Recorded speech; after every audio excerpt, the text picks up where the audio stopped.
Drivers are very essential para mag-run ng smooth ang inyong system at walang problema. Every time na nagre-reset tayo, reformat ng computer natin, importante talaga na chinecheck natin kung kompleto yung drivers. And this is one major problem talaga ng mga nag-DIY mag-reset ng kanilang laptop dahil nahihirapan silang hanapin yung specific driver para sa laptop nila. So ngayon, may share ako sa inyo na hindi na sekreto to kasi marami na rin nakakaalam.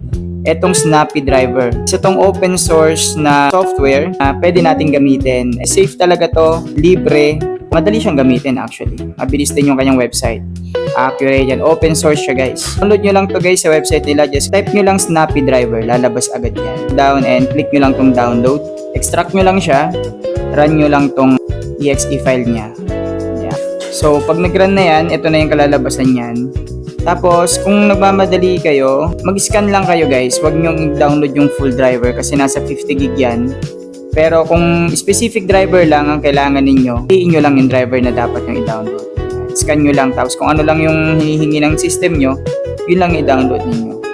At syempre, kung nakatulong yung video na to sa'yo, huwag mo kalimutan mag-follow at mag-subscribe.